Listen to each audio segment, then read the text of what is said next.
I still think we're the only tech transfer office in the country that has an analyst like this. And his job is to look at not only the investments that we're potentially making in the venture fund, but actually in all of our translational research funds too. And just to provide market insight to those.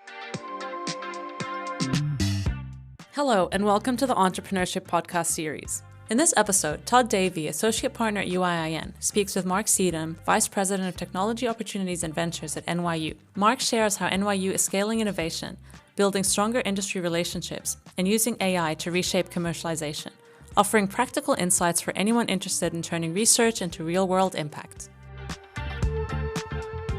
Welcome, everybody. Today's guest is Marc Sedam, and we will be discussing scaling innovation, and we'll be talking a little bit about the transformation of tech transfer at NYU that Marc's been overseeing. My name is Todd Davey. I'm an Associate Professor of Entrepreneurship at the Institut in Telecom Business School in France, and also an Associate Partner at UIIN. Marc is the Vice President of Technology Opportunities and Ventures at NYU Langone Health and NYU generally. With over 30 years of experience in biotech technology commercialization, he is internationally recognized. He's a former chair of Autumn. He has also worked within smaller institutions such as University of New Hampshire as the Vice Provost for Innovation and New Ventures.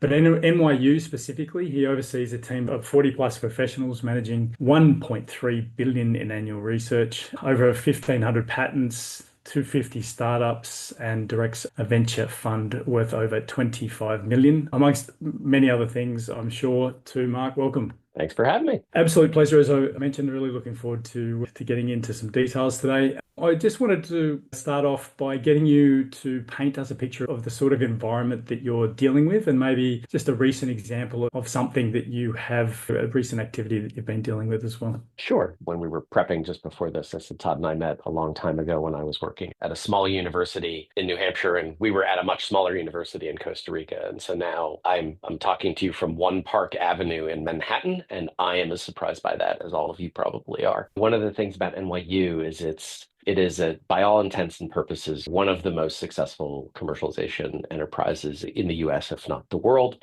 Up until 11 days ago, we were the largest revenue generating university in the US over the past 20 years. We're now dipped down to number 2 or number 3 because the UPenn COVID vaccine generated quite a lot of income over time. The office has been historically very successful, and I think the ecosystem is really important. So sitting in the middle of the top financial district in the world affords you a lot of luxuries that you don't have in other places. And so we do sit over, it's now 1.5 billion in research as the data just came out over the last session. We have 3 campuses in Manhattan. We have a med school at the proper university down at Washington Square in Greenwich Village. We have an engineering campus in Brooklyn, and then we have campuses in Abu Dhabi and Shanghai, and we have a staff in Abu Dhabi, and I'm actually there quite a bit. So it's really very large. And I think one of the only, if not the only office that has people on multiple continents.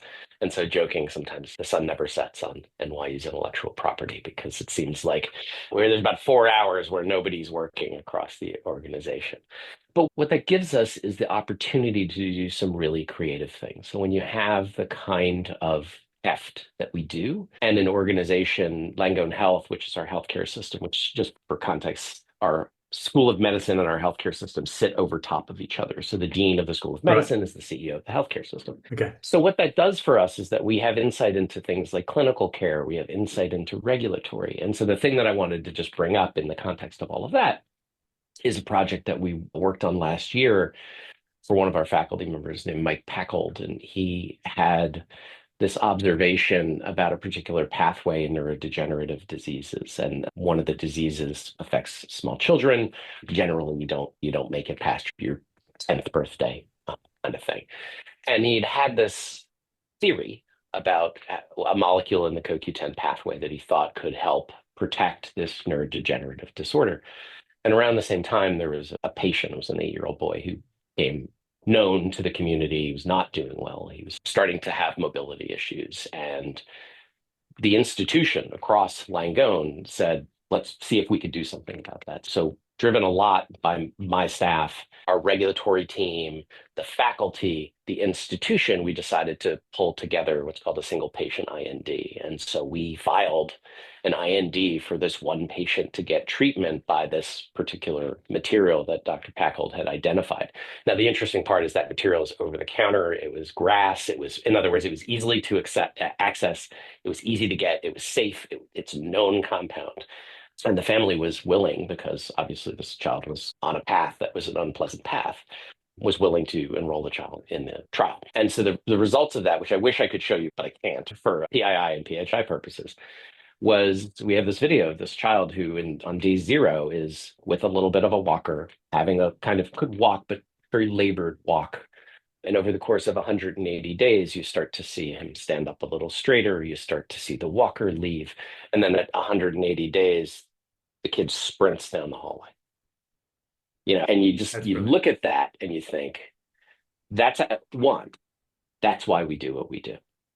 But two, I have never been more grateful to work here because we have such clinical depth and regulatory support and a massive healthcare system behind us. We can take these kinds of reasonable risks and chances on some pretty out there ideas in ways that I think a lot of universities can't. And a lot of times we always talk, especially in the life sciences, that solution is 7 to 10 years away, and it almost feels like you never get to see the end.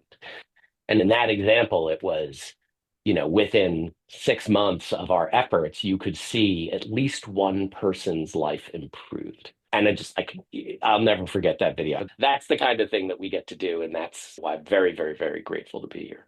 I guess we love talking about these stories because it alludes to the potential of scientific research coming from universities. And I think your particular context, I'll pick this up later, is that you obviously, given the size and especially the budget, there's possibility for invention, but at the same time, there's also a lot of red tape and a lot of regulation that you'll have to go through. But I guess I wanted to just quickly revisit to 2021 when you first arrived at NYU. Maybe you could just explain a little bit about the context you're coming into from a technology transfer perspective, but then also, what you saw and what you made as a priority and have changed since then. Yeah, again, I'll start by saying the tech transfer office here was, from a financial perspective, very successful. Now, so there were years where we generated $170 million in revenue off of the backs of Remicade. And so from a monetary perspective, I think that did very well. It was very under-resourced, and the staff who were amazing, were doing great work, but were doing it all the time. I'm not sure they ever slept. And there weren't very many of them. And so they were, what I looked at it from the outside, what I saw was, I described it to somebody when I first got here as the largest university with the greatest opportunity, I think, in the country, because we had done some things, but it was really clear that we weren't touching every corner of the campus. We had issues with speed and customer service, not because people didn't try to do a good job, but because there was just so much work. There was at that time, $1 billion of research and 13 people. And so that's like, you can't possibly get to everything, right? So when I got here, I thought it was a reactive organization, meaning if an idea came over, they would work on it. If it was something that was clear to do, they would do it. But there wasn't a lot of time, I think, to build really deep relationships. You had them in particular places, but you didn't build relationships with departments. You built relationships with 1 or 2 people in that department who were particularly productive. And the systems were, let's just say, suboptimal. So it was hard to get head around billings. It was hard to get her head around back office. And honestly, Todd, the first thing I did, and the first thing I've done in every institution I've ever stepped into, is work on the back office. And I think it's probably the most important, least attended to thing that people think of in tech transfer, because they all want to work on the technologies and show me the stuff and let's file patents. And if you have a bad back office, you're going to fail. So I looked at it as, let's make sure our database is clean. Let's make sure the data is clean. Let's make sure our systems are clean. Let's make sure we can get reports and we invoice and things. And I'll talk a little bit later. We're going to talk about AI. For me, it was about, let's build really good systems, reliable systems. And NYU Langone is a particularly data-driven organization. And I couldn't give them any data because I couldn't get it in a reasonable fashion. We just spent a lot of time on that. And then the commitment I had from the institution when I got here is, you will let me staff up to the potential of the organization. And there are some heuristics that I say all the time, but I think it's useful for people in the audience.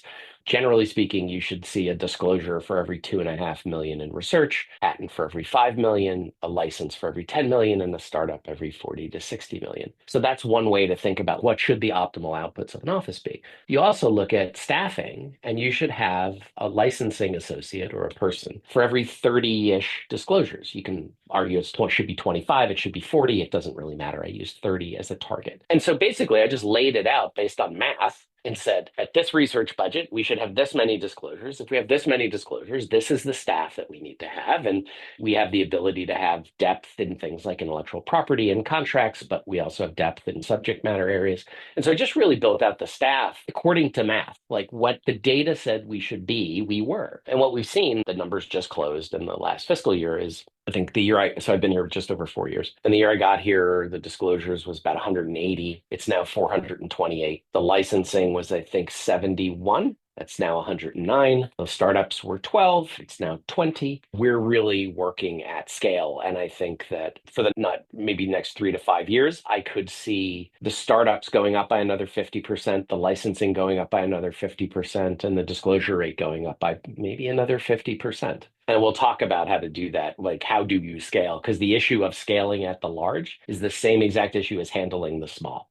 I really think those numbers are really useful for somebody else who could be in charge of a technology transfer office. And I think just having some idea of the sort of the volume of research. Now, perhaps you could just talk quickly about the research that you're dealing with. Is it because obviously you're focused It's on really medicine everything under the sun. In the med Okay. school, there's 950 million of medical research, but another 500 million in engineering, physical sciences, computer sciences. And then our Abu Dhabi campus does a lot of work with water and energy and materials. So it's basically every discipline, and plus creative works and all those things. So if somebody's studying it, it's on this campus at some point. One of the things I wanted to pick up was that you mentioned that in terms of the amount of staff and the ratio of staff to research that you had, and when you arrived, you had 13 staff and a bit understaffed from, I guess, the straight numbers compared to the research. And I just wanted to understand, you mentioned building relationships. Now, when we're listening to some of the things you're doing, where you're talking about disclosures, then patents, and then spin outs, maybe you could just allude to what you mean by building relationships.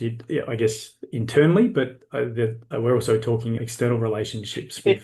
Yeah, it's Yeah. really both. And so one of the things, and we'll talk, maybe hopefully we'll have a time to talk about what's going on in the future is, I look at tech transfer as you need two separate things at the same time. You need a push enterprise, which is taking things from inside the institution, pushing them out. What most people think of as classic tech transfer. And then you need a pull enterprise that's going out into the world and seeing what the world has and needs and bringing it into the institution. And the skill sets of those are not necessarily the same people. And so one of the things we'll be doing in the future is building a little bit more of that pull enterprise and figuring out how to bring ideas into the institution versus just like pitching the things that we have. But our business development staff, the vast majority of them have advanced degrees, and we try to be embedded in the departments as best we can. Like, we have people assigned to go to staff meetings. So if the department has a department meeting once a month, if they'll allow us in the room, we'll sit in the room and just listen. We're there as someone to bring advice in terms of the IP, but just to listen for good ideas. We try to do a lot of events. We try to convene people, especially postdocs and graduate students. We started to host events for them to just get them interested in the general concept. And so it's not, I used to say tech transfer is a hand-to-hand combat kind of thing, and it is. But really, at the end of the day, it's about being present in the areas where kind of serendipity happens. So, you can't be everywhere all the time, but I think if you're present in the science meetings, if you go to the seminars, if you are around the scientists when they're doing science, they're going to think about you when they have that really good idea. And sometimes you're going to be around them when they're not thinking about you and they have a really good idea and you're actually in the room. So I think there's that. And then that pull enterprise is really figuring out what the venture community wants to do, figuring out where there's talent that you can bring in. How do we connect into the larger ecosystem, both in New York City, New York State, in the US, and increasingly globally? And that's a place, again, where like our Abu Dhabi campus is particularly helpful because I don't know if you all have heard, US having some trouble. but the Middle East is actually a really growing area with lots and lots of resources that are looking to invest in high technology. And so our campus in Abu Dhabi may well serve as a springboard into that region and a way to bring that region into the university a little more directly. I just wanted to pick up two perspectives there because you talked about technology push, which is the classic technology transfer activity, and you were talking about building relationships internally with researchers. Now, I just wanted to understand a little bit about the type of profile you're looking for when you're selecting your business development staff. To what sort of experience have they had? Have they studied in the area that they're going to be building relationships? So we have a couple of separate positions. So we have a licensing associate position, which requires no experience at all. And generally speaking, and that was intentional, by the way. We didn't have that. I put that in place because I got into tech transfer with a bachelor's degree and no experience whatsoever. And I want to create pathways for people who can come in to tech transfer without having done the classic, like a job that requires no experience, but you should have 3 internships and a postdoc in order to be competitive for the job. Like we can't do that as a profession. We have to let orthogonal thinkers into the world. So our licensing staff is generally they're like subject matter experts. So they're scientists. Most have PhDs, some have MBAs, and they just want to come in and learn how to commercialize science. Our business development team, we expect a little bit more out of them, and then our senior folks, we by and large expect them to have industry experience in some way, shape, or form. And as we grow, as we create that pull enterprise in, that team is probably going to be, the vast majority of them are going to be heavy on industry, light on university, because their work is going to be heavy with industry. And we've got a whole staff of people who can connect them to the parts of the university. So everybody doesn't have to be everything all at once. As we scale, we have the ability to have different types of talent for different types of jobs. Now, I also wanted to touch on the other side of the equation, which is obviously the market pull. One of the things that, when we're in New York, you mentioned to me that you had employed an analyst, but actually got one from venture capital firm because you wanted to look at your technologies in much the way that a venture capitalist might look at it, and then so that you're prepared for the meetings. But I just wanted you to explain that a little bit more because I thought it was fascinating. I'm fortunate enough to steward a $25 million venture fund. We call it a venture fund. It really is, we're investing off the balance sheet for what it's worth. So there's not like a bank account with $25 million in it. There's a commitment for the institution to invest. And it's not nothing, but it's not a ton of money, but it's not nothing. And when the fund was spun up and I joined, my boss said, I can't wait to see what you're going to invest in. And my response was, that's pretty heavy. Like I got all this other stuff to do, and now I'm supposed to be an expert in all of these things and feel really good that I'm going to tell you to invest 7 figures into a startup company. I'm uncomfortable with that. And it was his idea, Dan Wadowski, who's since moved on he's at Millennium Capital now. He said, we'll hire an analyst. And I thought, well, that's brilliant. When your boss tells you to do something, you can just do it. So we went out and we hired, his name's Dilip Joseph. He's on staff. I think we're the only people, I still think we're the only tech transfer office in the country that has an analyst like this. So he did mid-cap biotech analysis for Silicon Valley Bank. And so we brought him in, and his job is to look at not only the investments that we're potentially making in the venture fund, but actually in all of our translational research funds too. So we have him look at those. And just to provide market insight to those. So we do a full scale, it's usually an 8 to 12 page investment memo, and we do first party research. He goes out and he talks to doctors, he talks to different people, he gets to external experts, he gets internal experts, and he comes up with a thesis on the investment. And so we do that for a couple of reasons. One is we want to make sure we're making good, solid decisions because these things will blow up and then somebody will say, why did you do it? And at least we have a full-throated analysis. But also it allows us to both say yes and to say no to opportunities that are presented to us. So if we see something and we don't like it, even if it's our own thing, if we don't feel like that our fund can really make a difference, we have an objective analysis and we'll share that. We'll share it with the venture guys. We'll share it with our faculty so that they know. And it's not meant to be bad. It's meant to say, this is what a venture group is thinking about you, even if they don't tell you. So this is our analysis. Take it. If you can figure out how to solve the problems that we saw, we want you to come back. But also know, even if you don't want to come back to us, everyone is thinking this. And so we've shared those investment memos with some of the partners. And honestly, the feedback was like, this is amazing. No one is doing this. you're actually approaching this from a real objective perspective and not just, I have a widget, would you like to buy the widget? And so that's helped us, I think, build some credibility with the investment community that they know that we're taking it seriously. We have external advisors who sit on an advisory panel who have, some of them are VCs, some of them have done drug development, and they give us other insight too. So even if we do the memo, we still have 5 to 7 experts that we can run the idea through. They do a pitch. So I'm really happy with the way that we vet those ideas now, because I think it's not only does it stand up to scrutiny, but it gives us real confidence when we have something that we love. Even if the market doesn't love it, we might be the first money in. One of the subsequent things that you mentioned in the same conversation was just the philosophy of serving the idea. And I just wanted you to briefly explain a little bit about that, because I think that would also be a useful insight for everyone. Yeah, that's a phrase I made up, I don't know, a decade ago to try to figure out how do we get the politics out of decision making. And so, the phrase that I use a lot is that we serve the idea. And that's what that means is we're not looking to make decisions because so and so is a particularly notable faculty member. We're not looking to make decisions out of political pressure. We're not looking to make decisions hastily, that we're going to try to look at the idea and do what the idea needs to reach the greatest number of people. And sometimes that might be taking a suboptimal deal because it's the only deal on the table, where we might have said, we might want to try to maybe we just get the deal done quickly because we want to go and we don't want to waste the time to try to get a little extra here and there, or to even get a deal that we feel like is justifiable. Like if we can get a deal out the door in 70% less time and get 90% of the economics, like why would we sit there and argue about the other 10% when the odds of any one idea becoming really relevant, really, meaningful is asymptotically approaching zero. So it's something like 1 in 100 inventions generate any income, and 1 in 100 of those will generate over $1 million, and 1 in 100 of those will be more than that. So if you're looking at odds like 1 in 1,000 or 1 in 10,000, I just don't think you should waste the time. And so the thing that's the most important is, how can as many of our ideas get out in the world to make society better as quickly as possible? And then we just try to focus on, it's kind of like a litmus test for us. Are we getting narrow-minded? Are we losing focus? Or are we serving the idea and trying to push it and accelerate it as quickly as we can?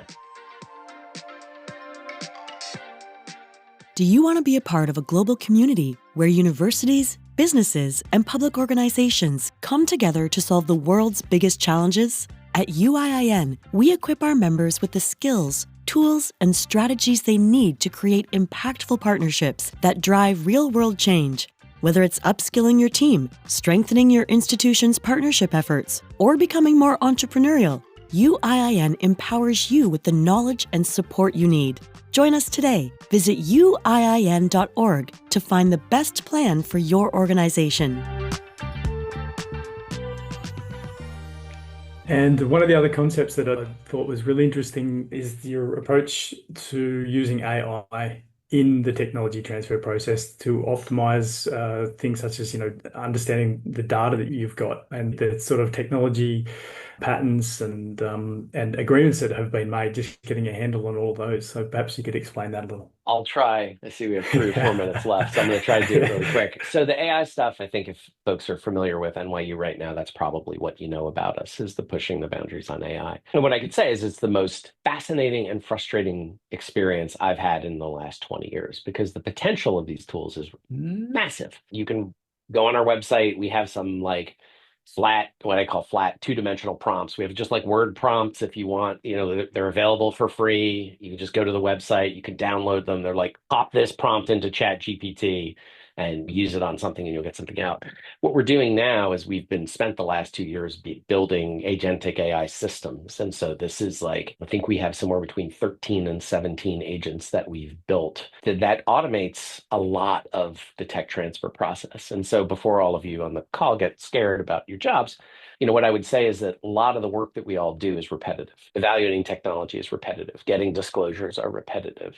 And what we've tried to do is automate anything that can be reasonably automated. And I think of it as the 90-10 rule. If I can get 90% of the effort in 10% of the time, that's worth it. AI is not going to be perfect, but what it can do is save a lot of time. We've built an agent that automates the disclosure. So we no longer want our faculty to fill out disclosures. We want us to give them whatever we got. We'll create the disclosure through an AI system, and then they can proofread it and decide it's okay. We built an agent that will do market research. We built an agent that will look at the IP landscape. So the frustrating part, so this all kind of works, and it's been an interesting setup because as we've advanced these ideas, the technology has changed at least 75 million times under our feet. So we build something, it works, and it's like, that doesn't work anymore. We need to go to a new system, and then we have to start the process all over again. So the thing that I just want to let everybody know is what we're working on right now, like these systems do function. They don't hallucinate very much. They're very useful. We are in the process of trying to build a setup where we can offer those things to people. So you could actually, like, we're looking to license the tools and to provide a system where every tech transfer office in the world could have access to the tools that we've built, and one, it's not going to be free. It'll be reasonably priced for people. And we built them such that small institutions, medium-sized institutions, large institutions, everybody would benefit from them. They're not built only for NYU. Like we talked about in the beginning, I started in a small university. And so when we build things, I think about the small university more than I think about the large. But the frustrating part is what I can tell you is the creation of AI tools, very easy. The deployment of AI tools, damn near impossible. And that's actually where we're getting stuck. It's the make versus buy decision that everybody has to think about with these tools. I think you have to learn how to make them yourself to understand them, to know how to make them sing. But the buy part is really hard. Having these tools deployed in something that's easy to use and inexpensive and accessible to people is incredibly hard. So that's actually where we are now. We've spent about 4 months like doing the dog paddle, trying to figure out how to get these tools deployed outside our own institution. So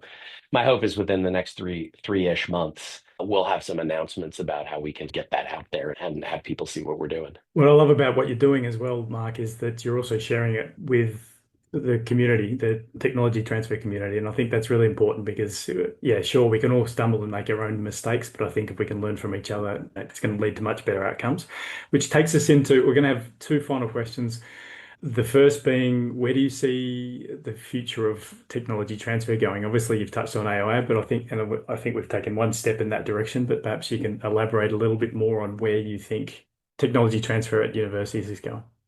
Yeah, I think, and I have to say this from a US perspective because of the chaos that we're all under right now. But I think my hope is that, and this is true globally, certainly in the US, but it's true globally. I hope that we're looking at the situation that's happening right now and paying attention. Like it's a warning shot. It's not a kill shot. It's a warning shot about how we do things. Are we paying enough attention? Are we communicating effectively the work that we do to the world? In fact, if you watched Last Week Tonight with John Oliver this week, it was all about research universities and how nobody knows what we do and nobody knows literally it's 30 minutes on nobody understands the benefit of university research. So when I look into the future, I think about creating different business models where we're less reliant on federal funding and more reliant on partnerships and collaboration. I think it's a lot about making sure we're telling the stories in ways that are easily digestible, that people understand. And I think it's about finding ways to take additional risk.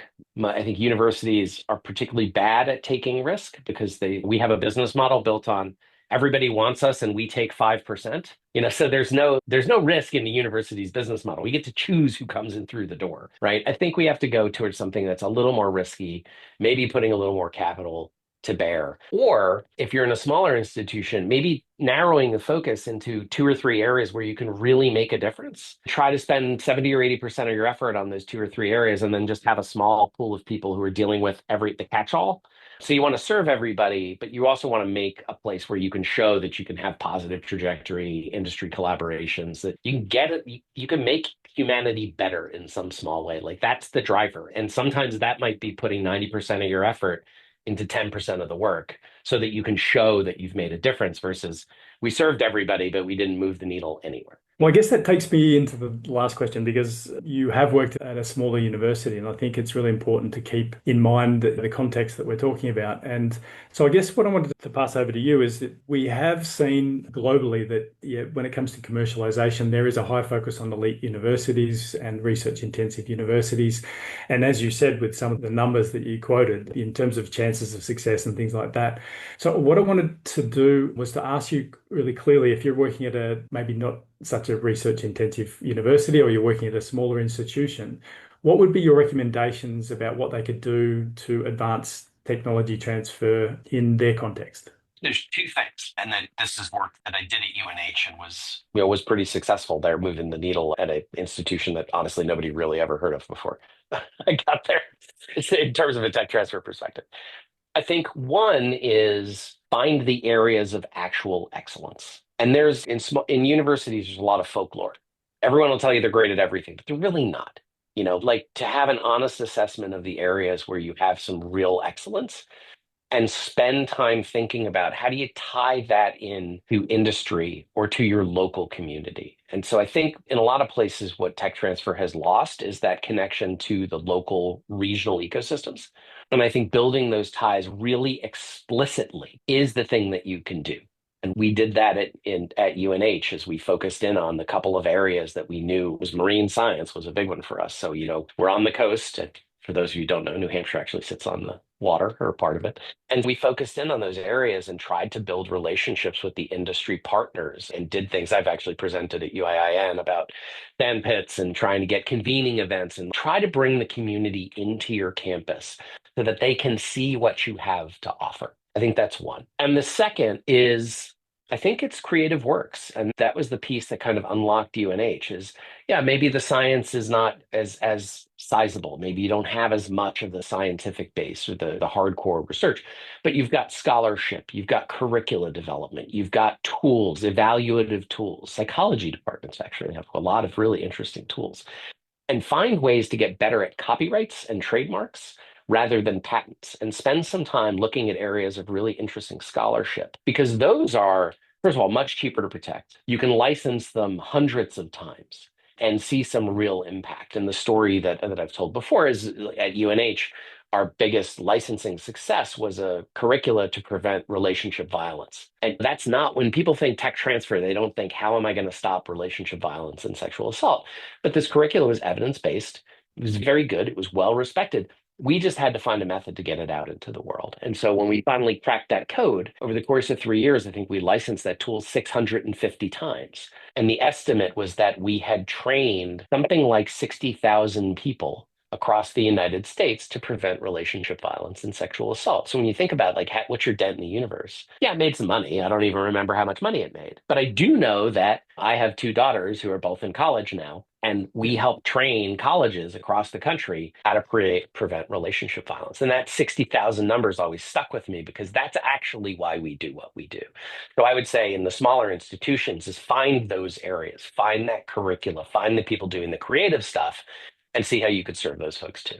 I think there's some great areas of focus there that you provided, Mark. Have you got time for one question? We do have one. Sure. Yep. Katrina Bradley has asked, what approaches do you take to encourage researchers to commercialize their innovations? Yeah, so I think again, I have two answers to that. One is we try to be relevant to them. We try to be helpful when they don't have an idea, and just be around to talk and try to bring maybe a market perspective to things. But the other actually goes back to the AI stuff we talked about, Todd. Like I am really focused on making the engagement with our office easy. How simple can it be? If I can take the disclosure form away from you and say, hey, just drag and drop this thing into a field like DocuSign, and the form gets created for you, I've saved you 5 hours. If I can create a tool that does research and does a patent analysis and a landscape analysis and a market analysis, and I can give that to you in 5 minutes, then I should do that. So it's really about you don't usually hit a brick wall in commercialization. You trip over 1,000 micro problems and you just get exhausted and you take a nap at the end. And so partly what we think about is like, how do we make the entry into the office really simple? How do we speed up the evaluation to things so that when somebody engages with our office, they don't have, which you've heard a lot, not necessarily in our office, but I think we've all heard this. I send in my disclosure and 6 months later, I still haven't heard anything. What all are you all doing? And why is nobody ever responding to me? If we can solve that problem and get really fundamentally interesting information back to the faculty in a matter of minutes, hours, or a day, then we're responding in real time and we're helping them in real time. And I think what happens a lot in commercialization is, the faculty don't know, the researchers don't know what they have to do. They shouldn't have to. That's not what they do. They create knowledge, right?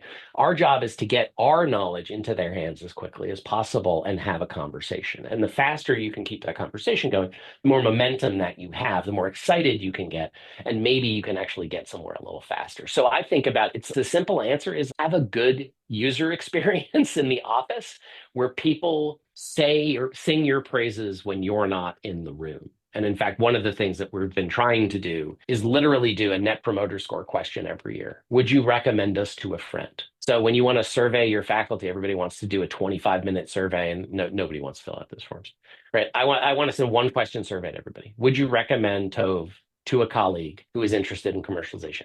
Yes or no? To me, that's the only data point that matters, because one year our number was something like 83%, which I thought was really good. If it's 12%, you got problems. If you're above 70, I think you're in some pretty good shape, because in the end, it's going to be since you can't be everywhere to everybody, the faculty that have had success with you or the faculty that have a good experience with you, they're the ones who are going to tell other people to how to join and how to get on the path. So that's how I look at it. Thank you very much for that, Mark. Again, I think that has answered the question beautifully and provided some really key insights. In terms of upcoming training events, we have developing strategic partnerships, which is running in person in Amsterdam from the 30th of September to the 1st of October, and also building entrepreneurship at universities during that same period in Amsterdam. If you haven't signed up for those yet, please do. But I want to take this opportunity to thank Marc Sedam profusely for his time today. It's always a pleasure to get his insights and to hear his perspective, because there's always something happening that others are not doing. And I think it's given us some fantastic insights. So thanks so much for that, Marc. Thank you. And I just want to, since we're going to turn it into a podcast, I want to make sure, I've had tremendous support from the university to do this kind of work. So the ideas are great, but we have to execute. They've been fantastic with giving us the resources we need. Thank you again, Mark, and thank you to everybody who's tuned in. Looking forward to our next one. Thank you again. Thank you for listening to today's discussion.